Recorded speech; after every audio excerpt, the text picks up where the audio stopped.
Good morning. Girwan GS academy में आपका स्वागत है। प्रत्येक दिन की भांति करंट अफेयर का जो सेगमेंट हम आपके साथ साझा करते हैं, तो आज भी करंट अफेयर के सेगमेंट के साथ प्लस इसमें जो है हम एक जो जीएस का सेगमेंट है, तथ्यात्मक है, ठीक है, उसमें को लेकर भी इसके साथ आए हैं। ठीक है, तो बढ़ते हैं और देखते हैं पहले प्रश्न की ओर। पहला प्रश्न है, जून 2025 के अनुसार विश्व का सबसे शांतिपूर्ण देश कौन सा है? As of June 2025, which is the most peaceful country in the world? देखो, ये जो शांतिपूर्ण की बात करें तो ये आईईपी, ठीक है, के द्वारा जो है 2007 से 18 जून को लगभग जो है प्रत्येक वर्ष शांतिपूर्ण एक सूचकांक जारी किया जाता है। और इसमें जो 2025 की अगर हम बात करें तो लगभग इसमें 163 देशों में अगर हम देखें, पहले नंबर पे जो है इसमें आइसलैंड आता है। फर्स्ट नंबर पे इसमें आइसलैंड है। भारत की स्थिति अगर इसमें देखें तो 100 जो है 15वें नंबर पे आती है और अंतिम स्थान पर जो है इसमें रूस आता है। ठीक है, मतलब ये भारत की स्थिति इसमें जो है 115वें स्थान पर है। और अगर हम क्षेत्र की बात करें तो क्षेत्र में जो मध्य यूरोप है, ठीक है, मध्य यूरोप को जो है शांतिपूर्ण क्षेत्र घोषित किया गया है। अशांत अगर हम क्षेत्र की बात करें, अशांत क्षेत्र की बात करें तो मध्य पूर्व व उत्तरी अफ्रीका जो है वो अशांत क्षेत्र के रूप में जो है आता है। और ये जो 2007 में इसको रखा गया था, ये मात्रात्मक व इसमें क्या था, ये दो उस पर रखा गया था, मात्रात्मक और गुणात्मक। ठीक है, गुणात्मक दो जो है पॉइंट थे जिनके आधार पर जो है इसको 2007 से आईईपी को बोलते हैं इंस्टीट्यूट फॉर, इसके अगर आप फुल फॉर्म की देखें तो institute for economic and peace. ठीक है, इसको आप कर सकते हो इंस्टीट्यूट फॉर इकोनॉमिक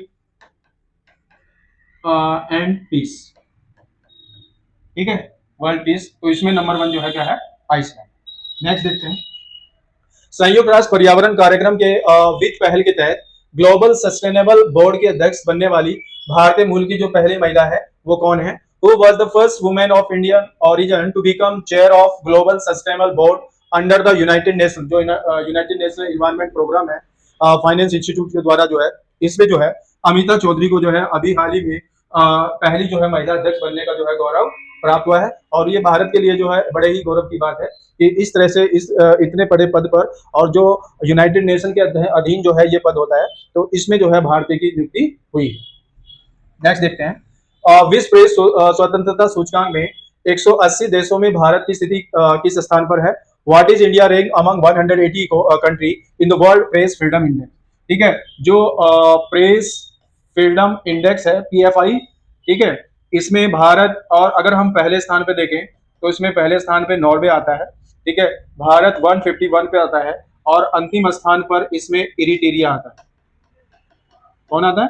इरिट्रिया आता है 180, क्योंकि 180 देशों में ये वर्ष 2025 का जो है सूचकांक जारी किया गया। पहले स्थान पे इसमें नॉर्वे आता है और भारत की स्थिति जो है इसमें 151 है। ठीक है, और इरिट्रिया जो है इसमें क्या आता है, अंतिम स्थान पर आता है। ठीक है, अगर आप देखें ये जो रिपोर्ट है, रिपोर्ट्स विदाउट बोर्ड, यानी रिपोर्ट विदाउट बोर्ड्स के द्वारा जो है ये जारी की जाती है।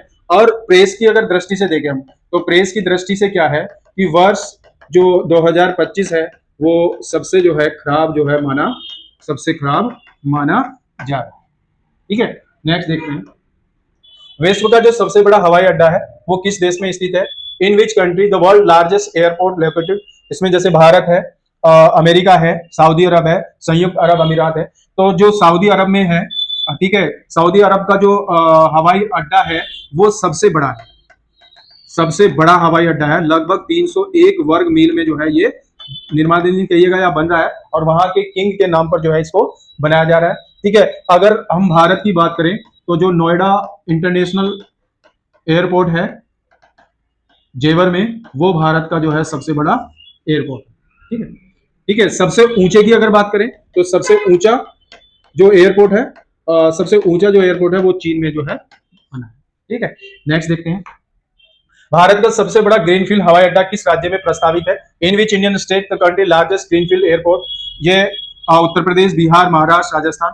उत्तर प्रदेश में जो है ये जो जेवर जो है नोएडा में है, इंटरनेशनल एयरपोर्ट है, ये सबसे बड़ा जो है ग्रीन फील्ड हवाई अड्डा है। और इसमें जो है ये 6 लेन तक जो है इसको बाद में प्रस्तावित किया जा सकता है, यानी ये विश्व के नंबर 1 ग्रीन फील्ड हवाई अड्डों में आ सकता है भविष्य में, अगर हम इसका विस्तार से करें। ठीक है, हालांकि अभी जो है बिहार में भी जो है एक हवाई अड्डे को जो है बनाया गया है, जो ग्रीन फील्ड हवाई अड्डा है। ठीक है, उसको समर्पित करेंगे प्रधानमंत्री मोदी। ठीक है, तो ये भी जो है काफी जो है इंपॉर्टेंट है। ठीक है, नेक्स्ट देखते हैं। 2025 में विश्व जो प्रतिस्पर्धात्मक रैंकिंग में विश्व में प्रथम स्थान पर कौन सा है?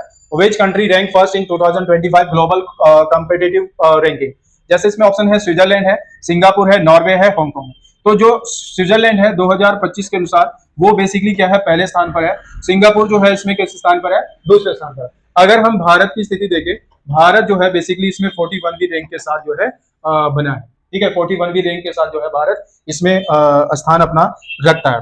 ठीक है, और वेनेजुला जो है, अगर हम बात देखें, वेनेजुला जो है इसमें जो है अंतिम स्थान पर, यानी आपकी बार जो 2025 में 69 कंट्रियों पे डाटा है, तो वो उसमें 69वें नंबर पर जो है वेनेजुला को रखा गया। ठीक है, नेक्स्ट देखते हैं। इकोनॉमिस्ट इंटेलिजेंस यूनिट द्वारा 27 फरवरी 2025 को प्रकाशित लोकतंत्र सूचकांक में विश्व का सबसे बड़ा जो लोकतांत्रिक देश है कौन है? According to the democracy index publish by economist intelligence unit, ये 27 फरवरी 2025 को, which is the most democratic country in the world, और नीदरलैंड, नॉर्वे, न्यूजीलैंड और भारत। इसमें जो पहले स्थान पर है, अगर हम फर्स्ट स्थान की बात करें तो वैश्विक लोकतंत्र यानी वैश्विक लोकतंत्र में पहले स्थान पर जो है नॉर्वे आता है।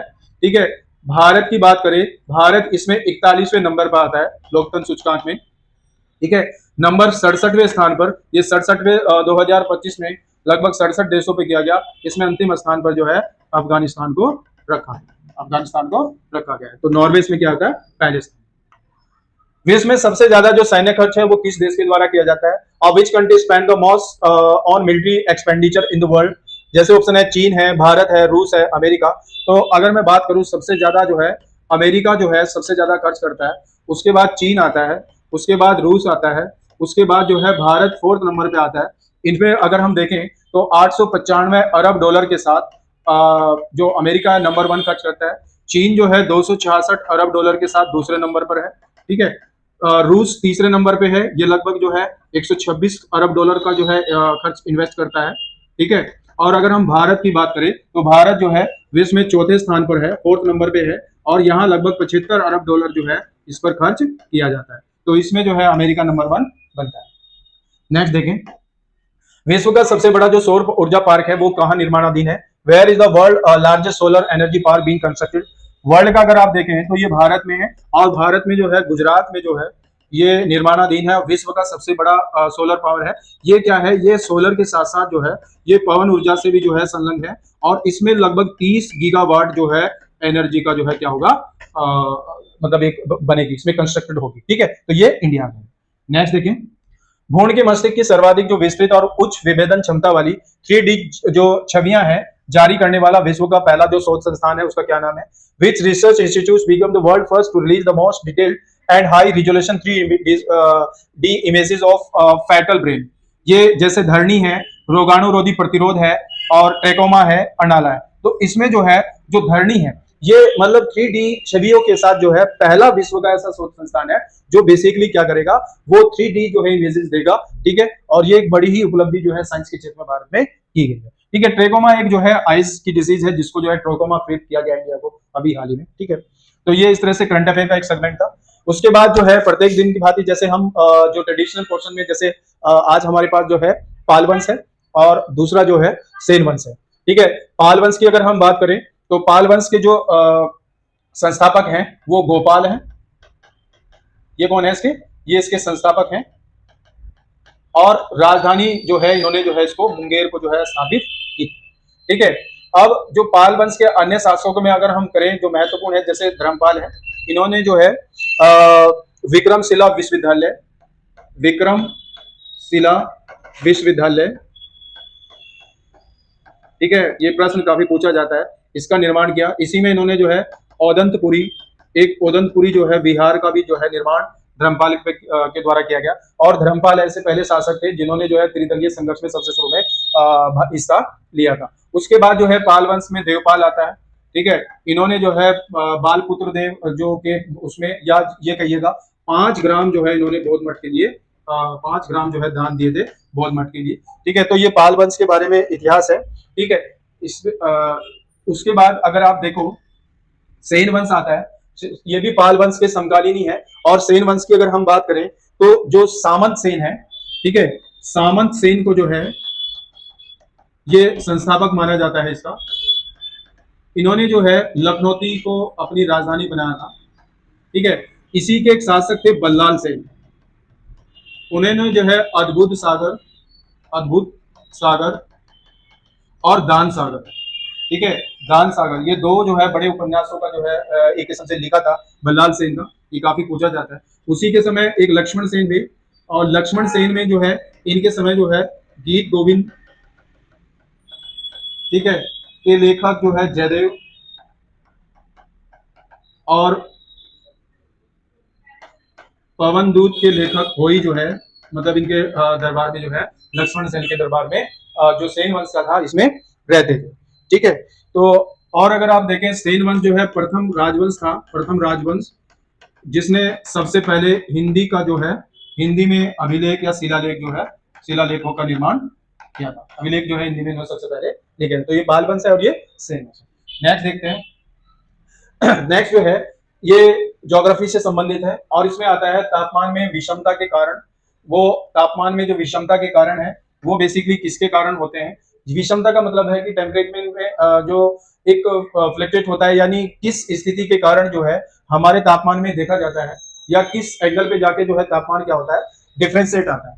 अगर इसमें हम सबसे पहले देखें तो इसके विषमता के कारण में सबसे पहले इंपॉर्टेंट होता है अक्षांश, ठीक है। अक्षांश का मतलब यह है कि एक ही अक्षांश पर जो भी जगह होती है, प्लेस होते हैं, उनके टेम्परेचर में क्या होता है, डिफरेंशिएट पाया जाता है। वो चाहे किसी भी एंगल पे आप देख लीजिएगा। जैसे अगर यहाँ पे हम देखें जैसे सिक्किम है और यूपी का आगरा है, लगभग दोनों एक ही अक्षांश पर हैं, या राजस्थान जो है और सिक्किम दोनों एक ही अक्षांश पे आते हैं, पर सिक्किम और राजस्थान के जो टेम्परेचर में है वेरिएशन की अधिकता पाई जाती है। इसी तरह आप देखो जैसे कोलकाता है, कोलकाता में टेम्परेचर जो है हमेशा अधिक रहता है, जबकि जो गुआंगझाऊ है, ठीक है, वो जो है टेम्परेचर में ठंडा रहता है। तो अक्षांश वाइज जो है विषमता का एक कारण रहता है, ठीक है। दूसरा अगर आप देखो, दूसरे कारण में आप देखो ऊंचाई, तो ऊंचाई के कारण भी जो है टेम्परेचर में वेरिएशन हमें दिखाई देता है। जैसे अगर आप देखो किलिमंजारो अफ्रीका कॉन्टिनेंट में, अफ्रीका महाद्वीप में पाए जाने वाला सबसे बड़ा जो है पर्वत है, वो विषुवत रेखा पर स्थित होने के बावजूद भी, पर उसकी ऊंचाई जो है बहुत ज्यादा है, विषुवत रेखा पर होने के बावजूद भी वो क्या रहता है, उसकी जो चोटियां होती है वर्ष भर जो है क्या रहती है, बर्फ से ढकी रहती है, ठीक है। ऊंचाई का ये वेरिएशन होता है। आप एक धरातल से जो है एक मानक के रूप में हम देखते हैं तो ऊंचाई का जो है तापमान की विषमता में महत्वपूर्ण रोल होता है, ठीक है। तीसरा देखें जैसे स्थल और जल का प्रभाव है, स्थल और थल का प्रभाव है। स्थल और थल का प्रभाव का है, जैसे एक चित्र के माध्यम से हम देख सकते हैं। मान लीजिएगा ये एक जगह है, ये स्थल है और ये जल है। जल क्या होता है कि दिन में देर में गर्म होता है, जबकि स्थल भाग ठंडा हो जाता है, जल्दी गर्म हो जाता है।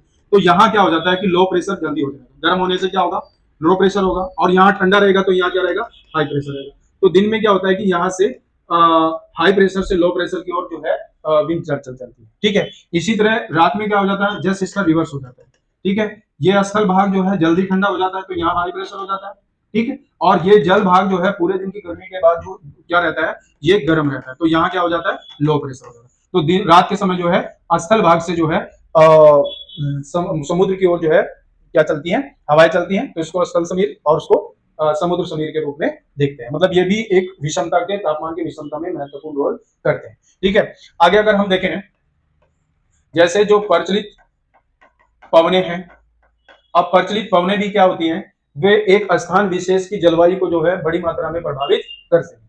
जैसे हम एक एग्जांपल ले लेते हैं, ये डॉक्टर विंड के नाम से जो है गिनी के कोस्ट पे चलती है। ये गर्म होती है, ठीक है, ठीक है, गर्म होती हैं। और ये जब इस गिनी कोस्ट पे चलती हैं तो क्या होता है कि इससे गिनी कोस्ट पे जो ठंडा क्षेत्र होता है उसमें एक जो है थोड़ा गर्माहट आ जाता है, जिससे जो है ये क्षेत्र मछली उत्पादन के लिए बहुत ही जो है विकसित हो जाता है, ठीक है। अब इसी में जैसे चिनूक है, चिनूक जो है अमेरिका के उत्तरी अमेरिका, पश्चिम अमेरिका के जो है रॉकी पर्वत के ढाल पे चलने वाली हवाएं हैं, जो क्या होती हैं, उनको स्नो ईटर भी कहते हैं, हिमबख्शी कहती है, और वहां के तापमान को जो है एकाएक जो है वो बढ़ा देती है। तो विश्व में अनेक हवाएं हैं जो या प्रचलित पवनें हैं जिनसे जो है तापमान में वेरिएशन देखने को हमें मिलता है।